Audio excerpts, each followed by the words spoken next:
Support for the BTPM NPR What's Next podcast comes from Health Foundation for Western and Central New York, partnering with the community to pursue racial and socioeconomic health equity. Learn more at hfwcny.org.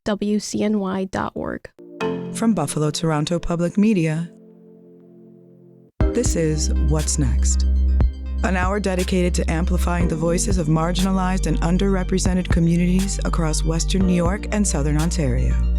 We cannot erase, we cannot reform, we cannot make things better if we're uncomfortable having tough conversations, Absolutely. if we're uncomfortable talking about race. What's Next carries forward our mission to engage in meaningful conversations about race, equity, and the shared concerns that deeply affect Buffalo's East Side and beyond. Don't stop. Make those families part of your life. Their lives are part of yours. Don't stop. Together, we dive into the real issues, striving for understanding, connection, and change.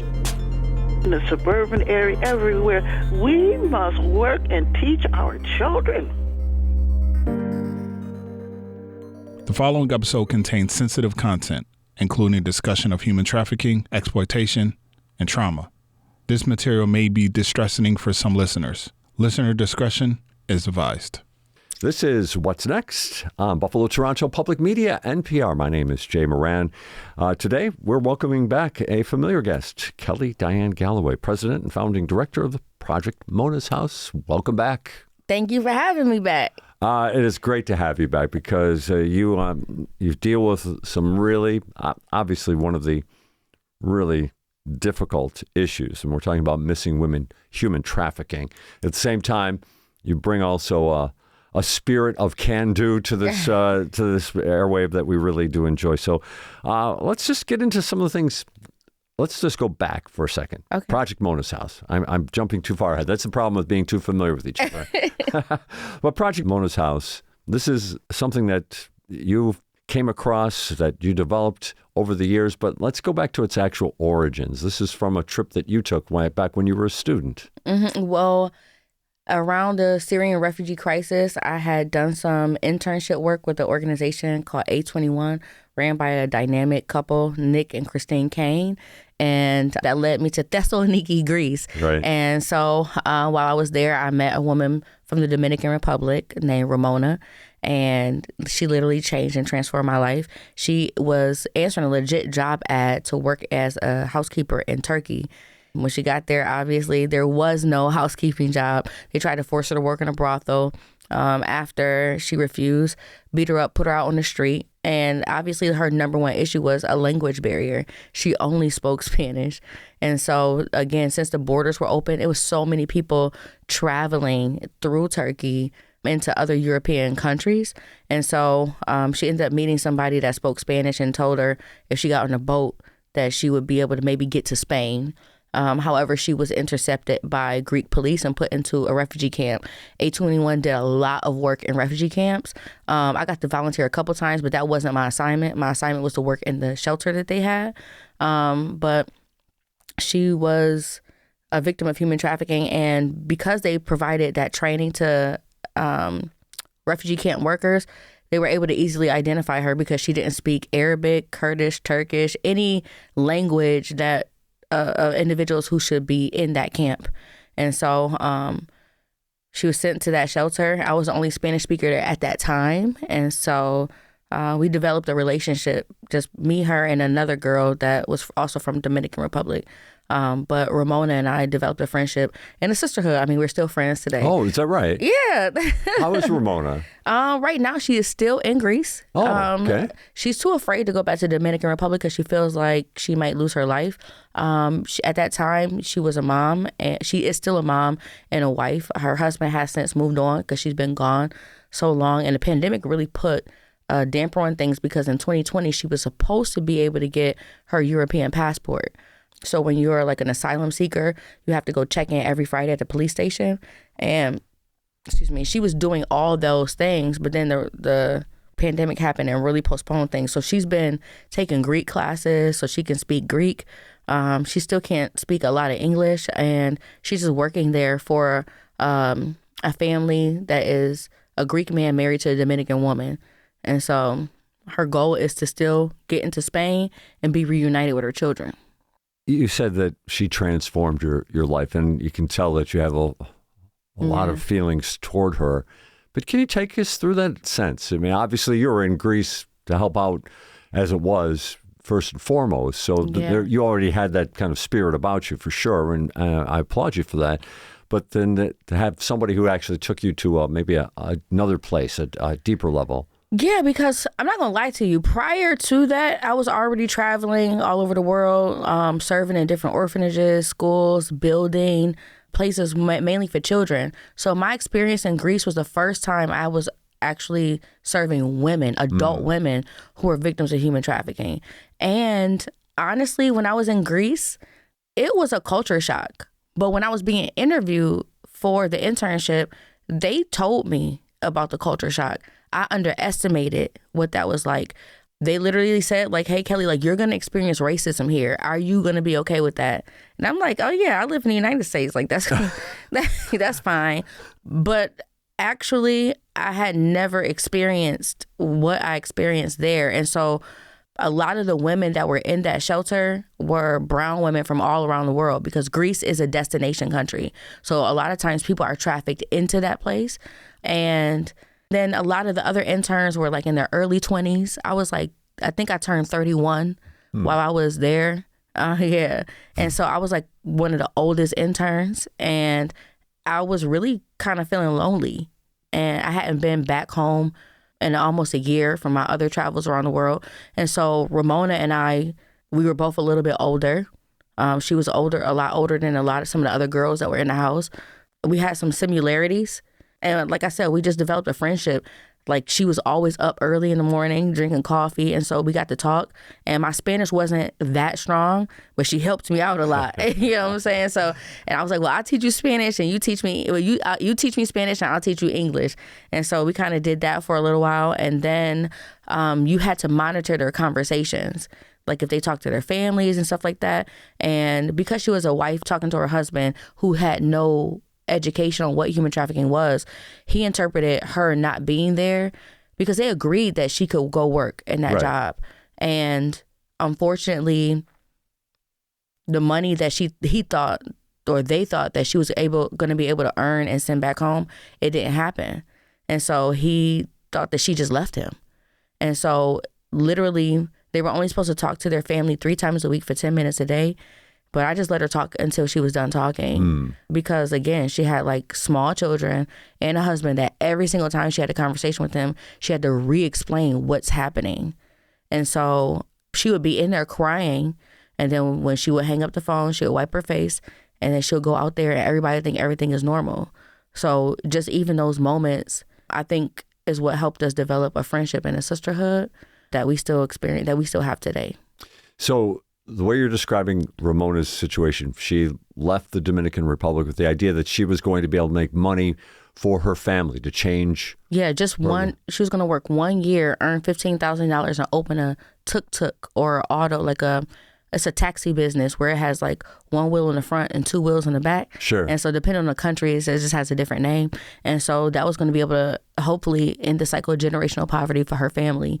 And unfortunately, she was brought there under false pretenses, and they confiscated her documentation. It literally is like a textbook case of like just trafficking. Yeah, that's what I wanted to get into, just that idea that she was being offered what she thought. And this does tell us a little bit about how people sometimes want to hear what they want to hear. I'm not victimizing her in any way, but I'm just saying it's, and how people can utilize that against you. So you're saying that this is a common theme throughout human trafficking. Yeah, because a lot of times people only talk about sex trafficking. Right. But there's also labor trafficking that happens and transpires. Now, when she got there, would they have paid her a fair and honorable wage? We don't know. But she was going to be forced to be a sex trafficking victim. And unfortunately, she got beat up because she didn't want to do it. And unfortunately, they took all her documentation. And so we had to work very diligently to prove her identity, get that back. I didn't have anything to do with like that paperwork type. That's all like the staff that was at A21. But it's just a long process of somebody that is trafficked into another country. And even if you escape, it's like you still have to prove your identity all over again. That's one of the things that even here in Western New York that we have a hard time dealing with sometimes. When people come to us, one of the things they don't have is identification. And if you don't have a birth certificate, you don't have a social security card, it's like you need this document to get this document to get that document. And so New York State, we're a little bit fortunate because we have green light laws. I know a lot of people don't like those laws, but that's how we're able to get a lot of the people that we serve identification. Like, I think one of the common threads across all different types of human trafficking around the world is just a lack of paperwork and documentation to prove who you are. And if you don't have those things, it can deeply impact how quickly and how easily you can rebuild your life. You can't even get a job in this country without, you're not supposed to be able to get a job in this country without identification. And like that's one of the first barriers that we have to cross even at Project Mona's house. So. Yeah, let's talking about the situation with Ramona in Greece, and it's an incredible story, and I think we could probably have a whole show just on that. But then bringing it back home, and you did allude to this idea that here we are in Western New York, human trafficking is happening here in Western New York, and the same tactics that Ramona went through and had to endure are happening to individuals. Can you pencil a number, what we're talking about? I cannot pencil a number because human trafficking, even though it's the second largest crime on the planet, it is like the most hidden crime on the planet.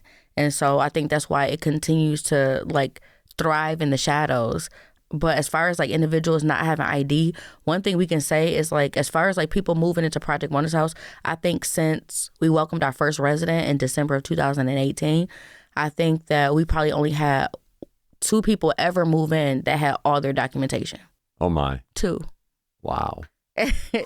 And so, and we almost ran into some challenges with people being able to get just basic ID within Erie County. But again, once the green light laws are passed, and for those who don't know what a green light law is, it allows individuals, it was really created for individuals who are not necessarily from this country, but are looking to be able to drive legally. And so if a woman could pass, so with very minimal paperwork, if a woman could at least pass her permit test, then we can get her ID. It's easier to get a permit than it is a basic identification card. And so for us, that can present some issues if that woman if she cannot read. Right. Because we can't assume that everybody can read. And so there's a lot of work that we have to do just to even get to that place. But in this situation, green light laws help us get women identification more easily so that they can start rebuilding their lives. And it's interesting, though, you use the term more easily. They can get identification more easily. It's still, depending on language barriers, reading ability, it's still a bit of a climb. Yeah, and if you've had a lifestyle full of trauma, a life filled with trauma, you might not test well. It might just be a little bit of anxiety when you got to go over there in that corner by yourself. And again, if they have issues reading, because depending on when their trafficking started, they may not have finished school. And especially like we have some individuals who have a harder time understanding what like basic language, written language, who come out of foster care. And so, and especially if they were at one point a runaway or like running away from maybe a dangerous situation or a healthy situation, something that they felt like, hey, like I'd rather be homeless or unhoused than stay in this particular situation. Sometimes we run into situations like that. And especially like you don't even have to, technology makes it easier for you to not be able to read anymore, because you could just talk the text. And so that's why, like, even when we do intakes, we have to do like reading comprehension just to understand where they are. Okay. So we can more easily help them. Sure. But nobody's turned away because of their Oh, no. Just to put that out there. We're talking with Kelly Galloway from Project Mona's House, and we're talking, of course, about human trafficking and the efforts here in Western New York by Project Mona's House to push back against that, to help out victims as well. Interesting also how you mentioned sometimes victims are runaways, but victims come from a lot of different backgrounds, don't they? Absolutely. Like, I share this story. Like, I will be 41 in August. But as far as like my family is concerned, I'm only the third generation born free. So that means myself, Kelly Diane Galloway, I wasn't born on a plantation. My father, Warren K. Galloway, was not born on a plantation. His mother, Sarah May Galloway, was not born on a plantation. Now, her father was born on a plantation, and everybody prior to that. And so my point in bringing up that truth is that chattel slavery was the first form of slavery and human trafficking in this nation. People are bought and sold for labor, bought and sold for medical experimentation, bought and sold for sex, and also bought and sold for entertainment, right? And so at that time, you had to be indigenous or of African descent to be a trafficking victim or a victim of chattel slavery. However, now you just have to be a part of a vulnerable population. And so I have a lot of individuals who are like, yeah, human trafficking is wrong. But when we start talking about the pathways that lead to it, when we start talking about food insecurity, when we start talking about foster care, when we start talking about the prison and pipeline system, when we start talking about how people can't feed their families, and we start talking about normalization of the over-sexualization of children and media, then some people might want to push back on those things. But I'm like, listen, these are things that lead to human trafficking. And so when we're talking about how do people become more vulnerable? Yeah, foster children, individuals who are unhoused, individuals who have very high ACE scores, which stands for adverse childhood experiences, individuals who have low HOPE scores. All these individuals are more vulnerable and an easier target for a trafficker. And so until we address social determinants of health, you will see that there is a large population and a diverse population of individuals who can become labor trafficking victims or sex trafficking victims. However, especially in New York State, where we are, out of all the sex trafficking victims, about 86% of them are women, and then almost 50% of them are women and girls of color. Okay. And so that's my long way of just saying that anybody that's a part of a vulnerable population can be trafficked. However, minority populations, especially minority women and girls, are more susceptible to becoming victims of human trafficking, especially in New York State. I don't want to get away from the victims, but this was coming to my mind, and I don't know how much we've had this conversation, is going from the victim end to what I would say those individuals who may be unwittingly supporting human trafficking, right? People who are consuming this, sex trade, for lack of a better term. Let's talk about that a little bit. What do you see? What do you want to see changed? There's a lot of different things that I want to see change. So, like, we had a film called Soul Next. We have a film called Soul Next Door that was on PBS for 3 months, I think, last year, and it just talked about what does human trafficking look like, especially here in Western New York. What I would like to see change is, number one, people understanding that trafficking happens in Western New York and in the United States of America. But more than that, I want them to expand because a lot of people acknowledge that it happens. Sure. But I want people's understanding and knowledge to expand to understand how they fuel it. Right. And so if we were to talk about labor trafficking, we can talk about fast fashion and how that fuels labor trafficking, especially child labor trafficking in other countries. We could talk about, again, and then so that's just labor. That's just some labor trafficking. But we can also talk about just some of the food that we eat that's harvested by individuals you think that are migrant workers, but they're really labor trafficking victims working on farms and wineries and different things like that. When we talk about the sex trade, a lot of people don't understand how pornography fuels human trafficking, how going to strip clubs fuel human trafficking, and how individuals who hire escorts or still pay for sex, you driving down the street or you having a party, a girl's bachelorette party or a guy's bachelor party, and sometimes in this country it's cultural to hire strippers to come in. All these things normalize the sex trade, and so individuals, they put their vices over their values, and unfortunately somebody has to pay that price. And prostitution and exploitation and sex trafficking are all inherently violent. I do a training where we just talk about like, hey, there's a lot of individuals who say, well, okay, well, Kelly, like, we just believe sex work is work. Well, if that is work, then it is one of the most hazardous conditions to work in, because the number one, like over 96% of individuals within, if that's work, experience very violent behavior towards them. And one of the most dangerous, hazardous conditions is not death, but it's murder. So it's not like you just die from natural causes. It's somebody is causing extreme harm and you can actually die. And so even when you look at the numbers for human trafficking, so I think when I first met you, I think like the numbers were like maybe like 40 million, but now it's over 50 million victims worldwide, and it's still less than 1% ever rescued. Wow. So if we don't like do preventative measures, most people that get into a lifestyle or are victimized by exploitation, prostitution, sex, specifically sex and labor trafficking, they don't get out.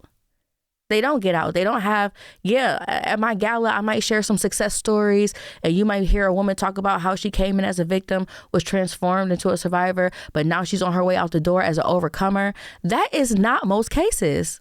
Not even close. Not even close. When you look at 50 million numbers and less than 1% ever rescued, if we take 50 million victims worldwide, even if we combine all of our NFL stadiums, they couldn't even house everybody. If you combine every professional sports field in this country, it still doesn't even gross what the International Labor Organization says that human trafficking makes, the buying and selling of actual human bodies. And I think one of the things that you asked me, well, Kelly, what's some things that you would like to see changed? I think I would like people to allow the education and the knowledge that they hear and obtain to change their actions. And I would like them to challenge themselves, like, in what ways am I fueling this industry? So, like I said, PBS debuted like Soul Next Door. We're coming up with another film series called Fuel, just to but it'll be series. So we'll talk about one series will be like strip clubs, one series will talk about pornography, because I think sometimes people just don't know what they don't know. Right. So I'm not trying to villainize people as much as I want to educate them, because sometimes you don't know that you're being the villain in somebody else's story. And hopefully education and knowledge and more outreach and prevention work can stop the demand. And just to cite, like you said, you don't necessarily want to make them a villain, but let's say an owner of an NFL team gets caught at a massage parlor in Florida. It is kind of a big deal.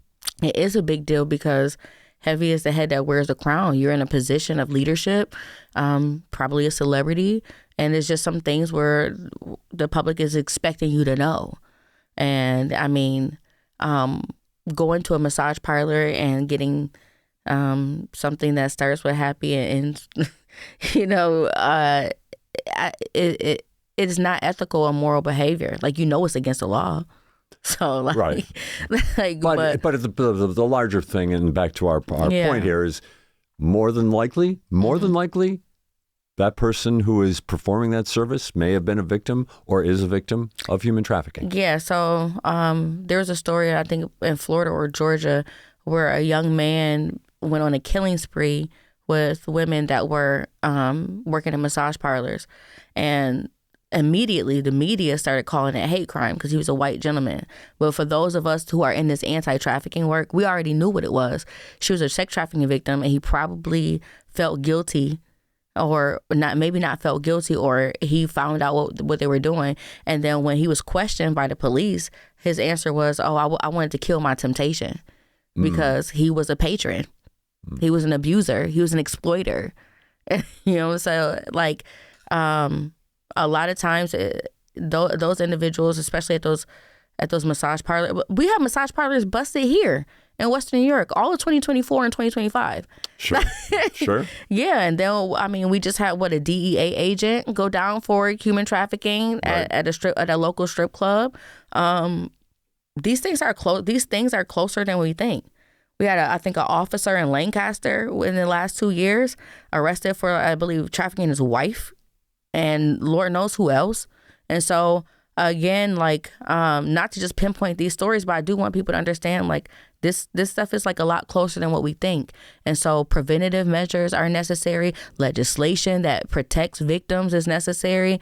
That hopefully deters people from wanting to participate in a sex trade in any way is necessary. And so I think Project Mona's House, that's what we continue to do. We're going to continue to wave the banner of freedom. So as a descendant of those whose bodies were bought and sold, my one thing that I really believe in is that bodies should never be looked at as commodities, at all, for any reason. We can sell we can sell apple juice, we can sell a cell phone, but never should we be selling somebody's body. Let's hold it right there. That's okay. A great place to take a break, right? And we've got a lot to talk about. We're really getting off we're staying on the topic, the major subject here, but we're getting away from a few other elements when it comes to Project Mona's House. And our guest today, that's Kelly Galloway. We'll take a time out on What's Next. We'll be back with more. This is Buffalo Toronto Public Media, NPR. Buffalo Toronto Public Media brings our community together with programs that inspire, inform, and entertain. Enjoy trusted news, local performances, educational resources, and cultural treasures all in one place. It's more than media. It's a connection to the world around you. Discover what Buffalo Toronto Public Media offers at btpm.org. This is public media. The following episode contains sensitive content, including discussion of human trafficking, exploitation, and trauma. This material may be distressing for some listeners. Listener discretion is advised. You're listening to What's Next, our place to discuss the important issues facing the communities of Western New York and Southern Ontario. We want to hear from you. Click on the Talk to Us option in the BTPM app, and we'll work to get your questions or comments on the air. Do you have a story or concern we should be addressing? Email us at whatsnext@btpm.org. Together, we'll have the conversations that matter. This is Buffalo Toronto Public Media, NPR. And welcome back to What's Next. Today we're talking about human trafficking with Kelly Galloway, the president and founding director of Project Mona's House here in Buffalo. Kelly, since our last time together, you've been appointed to the New York State Task Force on Missing Women and Girls who are Black, Indigenous, and people of color. Yes. It's a long name. It is a long name for a task force. Sometimes I have trouble remembering it. I'm just I start putting words all over the place, but now I say, well, y'all get the point. Right. And, but that being stated, though, talk about the work that you guys are doing. So, I just want to shout out Assemblywoman Crystal Peoples-Stokes, who made the recommendation, because on that task force, I think it's about 2 of us who are direct service providers, meaning that we don't just work on legislation, we don't just work on prevention, but we actually work with the women. And so one of the things that we noticed that was happening, and a lot of complaints from all across New York State and really different parts around the country really, is that when Black and Indigenous women were going missing, we were just automatically, especially our children, were automatically just being labeled as runaways. Nobody looking for them and nothing happening. But you have to ask yourself, there's 3 things that children need to survive if they're outside of a safe place. And that's food, clothing, and shelter. And so what a trafficker or somebody that is trying to exploit them will do, they will provide them these things. but it's never really free, right? And so what this task force is supposed to do, and what we're working on, is finding out, well, what really happened when they went missing. And so we've been doing a lot of listening sessions for children and adults. We've been learning a lot about cyber stalking, like all these different elements that affect this population. What happened? Who did it? Did you have any friends? Like, tell us everything about it so that we could start making and forming legislation that is really representing the population that we say that we want to serve. And so one thing that's going to do is like institute a statewide board of individuals who were trafficked, who were victims of maybe domestic violence, who were former who may have been kidnapped, or who are family members of individuals who are missing and murdered. And so with this task force, we've been doing research for about, I would say, like a year and a half. And now all of our findings are like here. And so we've had the opportunity to go over those things before we actually work with legislators to write laws that will hopefully allow us to bring people home a lot sooner, not write off so many Black and brown girls as runaways and Indigenous women as runaways, and then also to make sure that that everybody feels represented when somebody goes missing. And so that goes beyond just the Amber Alert. It's so many cold cases. And if somebody's a habitual, well, what people call like, oh, they run away all the time. Well, where are they running to? Right. Because harboring a runaway is also illegal. And so for us, we just want people to be in safe environments. And if home is not safe, well, what can we do to institute other practices where this child, until they become of age, can be in a safe environment? A lot of times youth are trafficked and they engage in something called survival sex just to have food and shelter and clothing. But this is going to address all those social determinants of health that even cause those type of situations. So did the kid run away, or did they get arrested, or did something happen because they were hungry? Do they have access to safe housing? Are they like being neglected in any way, shape, form, or fashion? And so hopefully like this task force will be able to implement legislation that will prevent law enforcement from or whoever from just labeling somebody as a runaway, but also give people the supports to go find those individuals, whether that's more mental health professionals, whether that's more clinical staff, and then hopefully after we draft the legislation, the House and the Senate will be able to vote, the Assembly and the Senate will be able to vote to allocate funding to make sure that this legislation can be implemented all across New York State. And so hopefully that will lead to a decrease in sex trafficking and domestic violence and other crimes that come just because people are missing. Before we went on the air, you talked about a little bit about gaps in the way the laws are set up, gaps in, where there are just places where people just, I hate to say slide through the cracks, but that's the best, the best metaphor I can come up with. Give me an example. Take us through this so maybe we can all see this together, and perhaps, if you can help one person, maybe you can help more than that. Yeah, so one piece of legislation that we are working, it's two main pieces of legislation, but one that I really want to highlight today is Virginia's law. And so that is going to, hopefully that law will pass, and some federal legislation that will remove the procedural time barriers off of people telling their story. Okay. So a lot of times you'll say, okay, well, if something happened to you and it was over 10 years ago, it doesn't matter. You can't report it. There will be no consequences. You'll have to find justice another way. You'll have to create your own type of closure because you won't get closure from the government or the legal system at all. And so Virginia's law is named after one of Epstein's victims. And and so one of our senators, Senator Chuck Schumer, is one of the sponsors on that bill. And what it's going to do, in layman's terms, basically is saying like, we're not putting a time limit on your healing process. So sometimes people think that the clock should start when the abuse happens, but that's not the case. The clock really starts when somebody feels healed and safe enough to tell their story. So if somebody feel like it's going to be retaliation, they're probably going to hide, and it could be shame, it could be embarrassment, it could be fear that somebody's going to do something to them if they come forward. And so we should not put a time frame on somebody being we should not put a time frame on somebody feeling like, hey, I'm healed enough to finally tell my story. And then that legislation hopefully would challenge the everyday person to realize, like, just because that person didn't tell what happened to them today, it doesn't mean that their story should be any less believable tomorrow. It's just maybe the circumstances didn't make them feel safe enough or supported enough that they can come forward. We see all the time people come forward and society tears them apart. Right. Tears them apart. And so you feel like other people should feel safe enough to come forward. We don't even create safe atmospheres, not online, not in person, not in religious communities. And it's always somehow it always ends up being the victim's fault.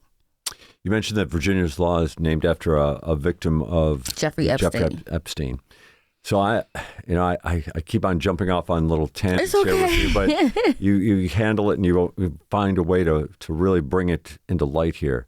What have you made of the way this Epstein file case has been portrayed? What are you seeing in it that you think maybe is just missing the point of what's really going on here? So I may be the founding director of Project One's House, but I'm also an overcomer of sexual violence, where somebody that I really loved and trusted fought me for 45 minutes, to try to abuse me. And at that time, that individual was in a relationship with somebody that I loved and trusted and considered a family member. And so I was just gonna fight until I couldn't fight anymore for that to not happen. And not everybody, I was supported.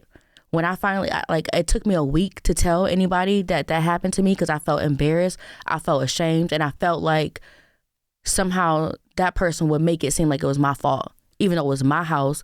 They walked in without knocking, and I understand what it feels like to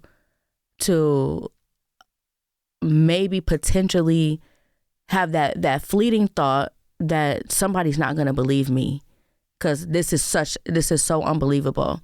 When I think about the Jeffrey Epstein case, to me, if as an overcomer of sexual violence, it feels like if you have money, I'll never get justice. If I'm not famous enough, I'll never get justice. If I don't know the right people and have the right connections, if I come forward, and this person is more powerful than me, then nobody's going to respect my story. And then maybe I'll be made to be the victim. I'll be made to be the villain in that situation. And then the aggressor is really the victim. I hear a lot of times, how did these girls get in this type of situation? Or it always seems like it's the girl's fault when that man was a grown man. And his madam, Miss Maxwell, again, these are adult women preying on poor young girls. And that's why I always say poverty is the biggest pimp. And so you show somebody that's struggling to eat at night or struggling, their mom is working 2 and 3 jobs, maybe dad is not around or vice versa. And you say, okay, well, listen, you can come to this house and maybe you could make some money, and they don't know what they're getting themselves into. They just, and what they use is they use a peer-to-peer, it's called a peer-to-peer recruitment method. And so after they recruited the first young girl, then they sent her out to recruit other young girls. And so again, when we even think about scientifically and biologically, your prefrontal cortex isn't even fully developed until 24 and 25. That's a decision-making part of your brain. These are children. But it most times people want to rally behind kids unless you're rallying against the rich. Well stated. And most certainly we're seeing that in the coverage of the Epstein files. Yeah, when y'all put the files out, I had never seen something so redacted. Right. But we care about trafficking victims, and we care about individuals who are abused. And so, and the crazy thing is, like, this goes beyond race. That story goes beyond race, because these girls were Black, white, Hispanic, Asian, but he was rich. And the individuals involved were also rich and powerful people. So it goes to show that, like, if you have enough connections, then maybe justice for the victim, they'll never get it. And so we are doing a press conference April 28th with 2 Epstein victims in Albany. And so I'm just calling for, like, we just really want this law to be passed. Like, they deserve justice. They deserve justice. And it shouldn't be a time frame to say, okay, well, it's been over 10 years. But if I was trafficked by Jeffrey Epstein, he got money that can last 20, 30, 40, 50 years. Right. And so, I wouldn't feel safe to come forward either, because I don't know what's going to happen to me or my family. And then again, the public is just like, they are like victim shaming.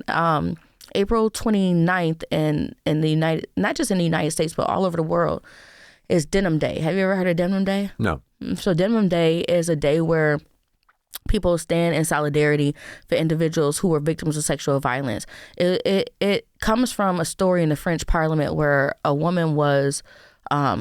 man who raped a woman was freed, because they said that it was no way that he could have sexually violated her because her jeans were so tight. Oh. And so it was no way, so it had to be consensual. So on April 29th, all over the world, we just wear denim. And I mean, for me, I'm gonna find the tightest pair of jeans I can find, But again, it's still that victim shaming, victim blaming, and again, so Virginia's law will help to give people justice that's not on a clock. We have been talking about human trafficking with Kelly Galloway today on What's Next. And of course, as we continue to outline it, the problem seems to be getting larger and larger and more unassailable. But there are success stories. We're going to get into some of those when we come back, when we talk more about Project Mona's House. This is What's Next on Buffalo Toronto Public Media, NPR. What is BTPM Plus? It's an evolution of Buffalo Toronto Public Media that brings you the best of PBS, where you can watch your favorite programs live and dig into collections curated just for you. And here's the best part. When you stream BTPM Plus, you're not just watching, you're supporting your local public media station, the journalism, the arts, and the storytelling that keeps our community connected.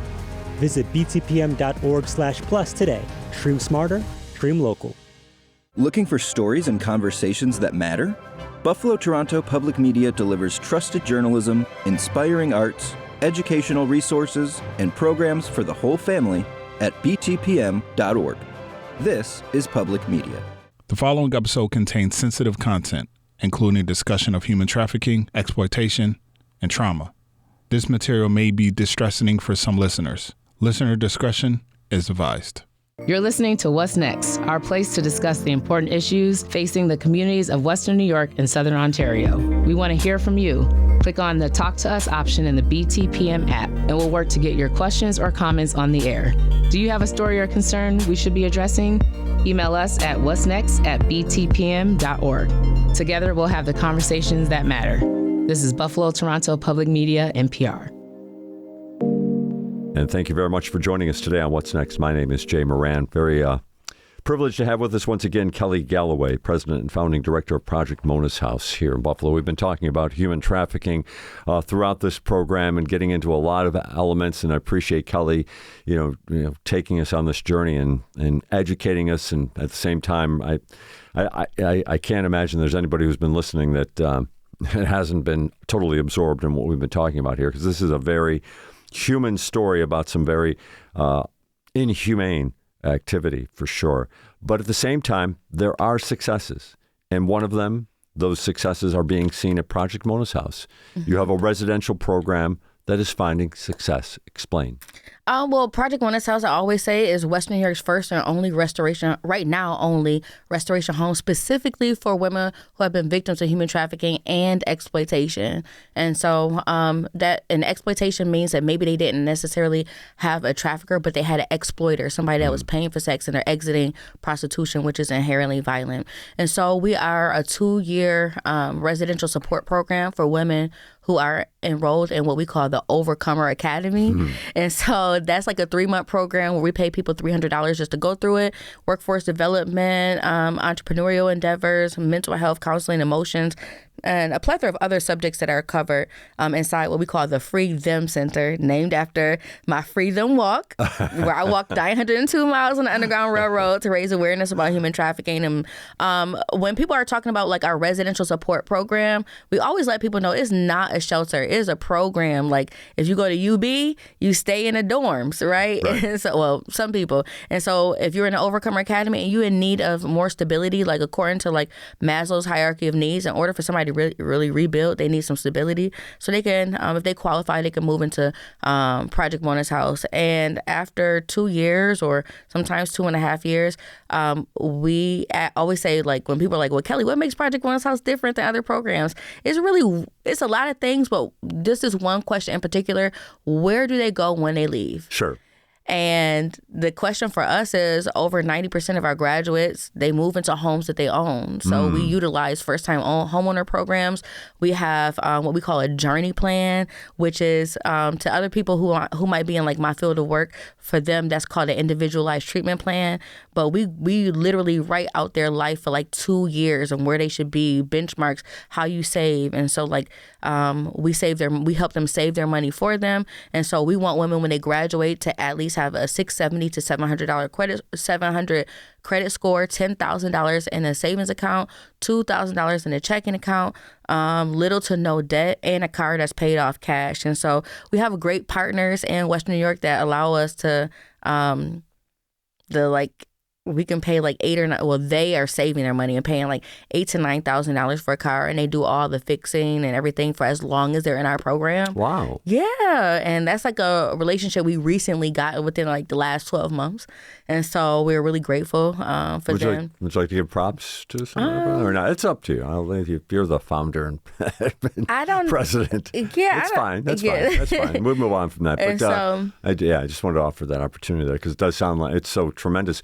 But can you take us maybe just, the privacy is always going to be first and foremost here, but take us through maybe somebody who came in to the academy, you saw where they were. I'm sure you have hope for everybody. It just seems like that's your DNA, but maybe somebody, boy, it'd be unbelievable if this person can make it through this because they've got these challenges. Mm-hmm. And then here they are 2.5 years later, and they have these types of assets that you're talking about. Can you just maybe walk us through? Like how they got there? Just what they had to go up against, what they had to go through. Well, I know we've talked about that a lot, but, again, it's different. When we have these discussions, we talk about everybody becomes an example, and no one wants to be a statistic, but in a way that is what we're talking about. But it's every person has to step in. They have to do this. They have to go through this mental, go through all of these things to become healthy enough to be successful. Yeah, so that's why we don't skip steps. And so even when I first started Project Wellness House, I would be so like excited. Like they would trust us with their journey that sometimes we would skip steps. And now we learned that you cannot skip steps. And what I mean by that is, let's say somebody has, a lot of times people come to us and they have substance abuse issues. And so we are not a substance abuse clinic. And so like we know now we have amazing partners like Niagara Recovery, Clearview, White Deer Run, where our women could stay for up to 120 days and really work on that substance abuse issue because we can't fight against that. We've had like several women in our program get to like almost a year sober and then relapse. And when you talk about it, they might say, well, Kelly, like I started feeling like too comfortable, or the celebration got to me and I'm so used to all my life celebrating something and using substances. And so our best working relationship is with Erie County Medical Center on Main Street. Their substance abuse clinic, they've been working with me since 2018 and really helping me to like redefine my program. If a woman comes in with severe trauma, she might end up in our program for longer than 2 years because we have to dedicate those first couple of months to just her mental health. Like, can she work? And can she go to school? Can she do all these things without, because it's going to be triggers everywhere. So it's not if something negative happens in your life, it's when something negative in your life happens, this is what you're going to do. And so like ECMC has a dynamic program that we've had great success with. So shout out to Karen and Miss Angel down there. But one thing that I'm learning is, number one, their wins are not our wins and their losses are not our losses. And when we approach it from that aspect, I believe that we can take them all the way. So this is what I mean. You come into Project Wonders House, you get an intake. From there, we find out like, oh, okay, is this person, that they qualify for Project Wonders House?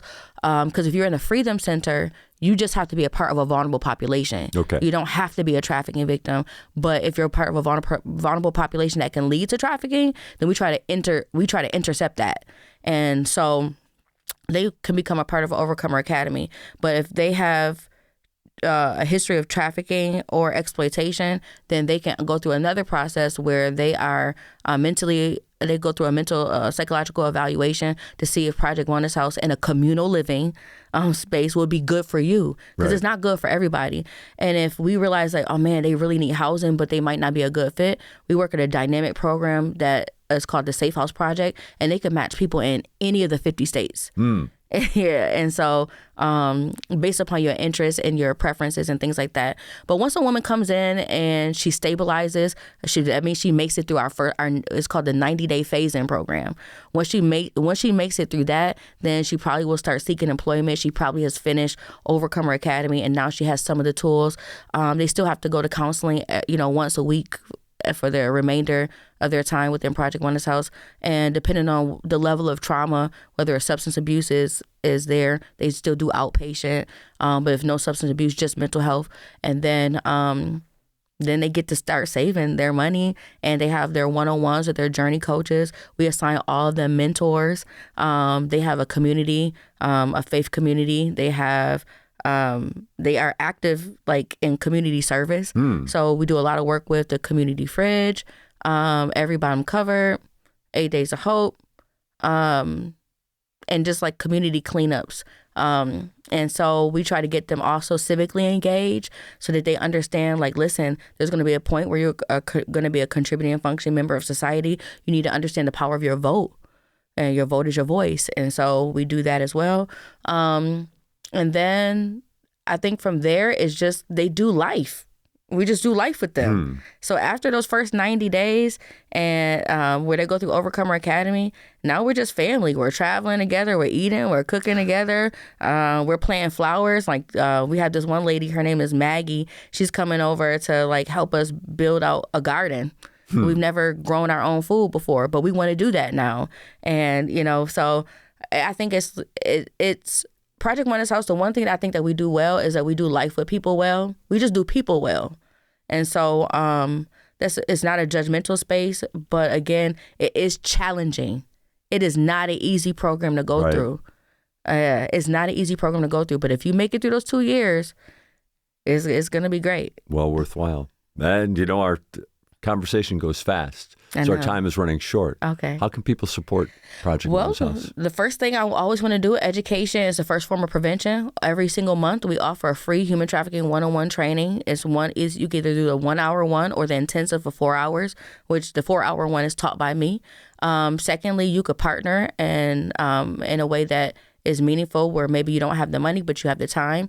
You could lock arms with us and become a volunteer with our Young Women's Empowerment Academy, because that's like 127 girls. How do you save women? You do it by empowering girls. Or you can work with the women. And then finally, you can bring your treasure and you can help us pay some bills. We have it's 5 of us that really make this whole thing work. All the legislation, all the activities, events that you see, it's 5 people plus all of our dynamic volunteers as well. But you can join our volunteer family. And so April 16th, you can meet us at the Merriweather Library.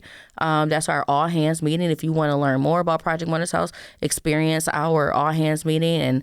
And this time we're gonna focus on what to do when you have to start again. And so the journey of people relapsing and coming back, or in the psychology. So we have some dynamic speakers that are going to be there. But yeah.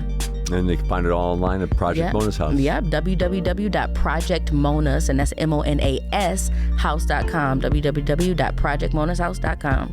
And hopefully you were listening to Kelly Diane Galloway with us in this hour. Always, I'm sorry that the subject matter is so dire, but it's always such a tremendous pleasure to have you with us, and thank you very much for being with us. Thank you for having me. I appreciate it. Yes, absolutely. I will always have you back, despite what the minister might have meant by that.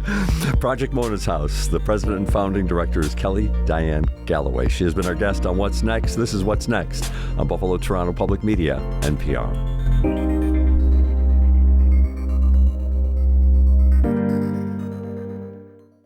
Support for the BTPM NPR What's Next podcast comes from Health Foundation for Western and Central New York, partnering with the community to pursue racial and socioeconomic health equity. Learn more at hfwcny.org.